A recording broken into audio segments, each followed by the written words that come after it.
Magandang buhay mga wow. Tayo po ngayon papalit ng side mirror. Ayan o. Unang gagawin po natin ay tayo ay bibili ng side mirror. Na tayo may papalit kundi tayo bibili. Yan o. Ang ating pong tornilyo dito ay magandang buhay sa lahat. Dire-diretso na po tayo. Handa tayo ng tornilyo na kasya sa pag-repair. Ito yung size 14. Ano. Actually, nakabili na po ako. Naikabit ko na yung kabila. Oh, yan o. Ito po yung na-aksidente ako dati. Naalala nyo. Ito ay pang-apat na buhay ko na. Kaya aksidente na po yung lingkod. Oh. Biyak-biyak po yan. Talagang, ayan o. Biyak. Ito yung bago ng side mirror. Oh. Turog po yung una. Napaka-basic lang naman ito. Pero para do sa mga hindi po alam ito, ay atin din pong i-upload. Oh, size 24 po itong ating tanggalin lang natin. Handa tayo ng size numero 14 din na pangkalas. Yun kasya. So ito po yung ating ilalagay. Diyan lang, kahit wala na akong tripod siguro. Hindi na akong tripod. So yan o. Tingnan nyo po, ito ay pagkakabaligtad. Ito ay nandun sa kabila actually. Pero hindi ko na maikot yung tornilyo. Ito po yung magsisilbing lock. Ikutin lang po natin. Matibay siya, hindi na loose thread.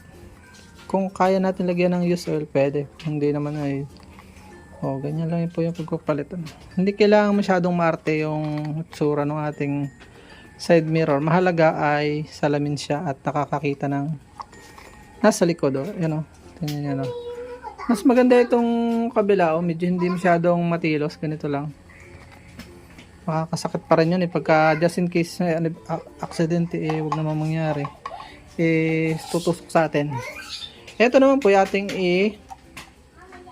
thread pataas. Saka ako nalalagyan ng use oil pagka ito yung maglalak dyan. Gaganyan lang natin. Huwag natin isagad. Mahalaga ay siya ay pumasok doon. Huwag po kayong bibili online. Basta na hindi nyo kabisado yung store. Tapos hindi nyo nakita ng ayos yung mga review. Delikado po yun sapagkat hindi ata ayos ang po pwedeng hindi kailangan yata ng use oil nito. Problema pag hindi match yung yan lang po yan kita nyo na haros na yata ito. Yan ang problema. So yun dahan-dahan lang ng pag-iikot ng problema pagka ganyan lang yan na loose thread po kasi kaya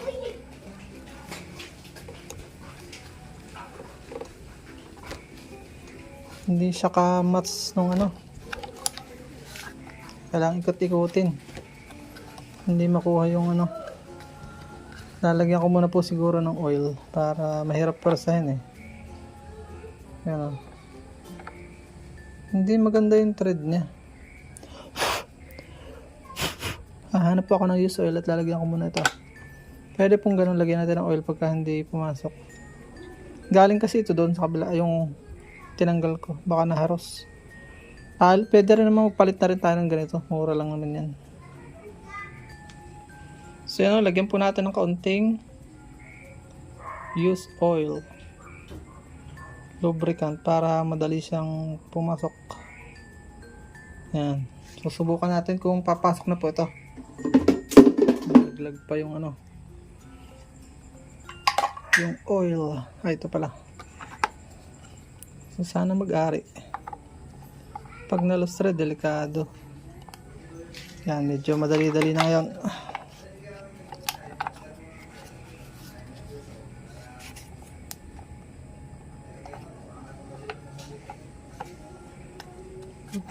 Tripod nga tayo para hindi ko hawak.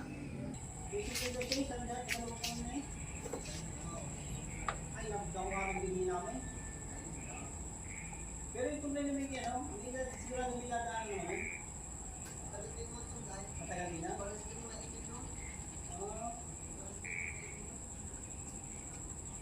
Bahala ang dami, no? Pero nakuha lang din namin eh. Wala, papapamahin na namin. Dali, yan yung dali ano yun?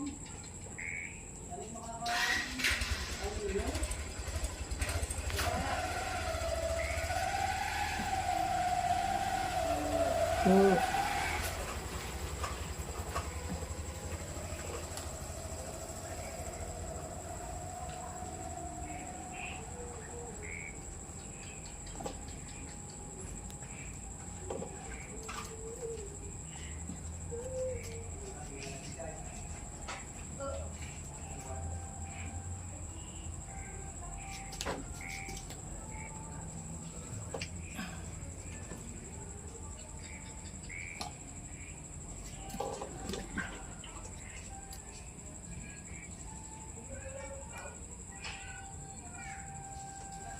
silipin po natin kung kita na yung likod. Pag kita na po yung likod pwede na kung mats na siya ng tong isa.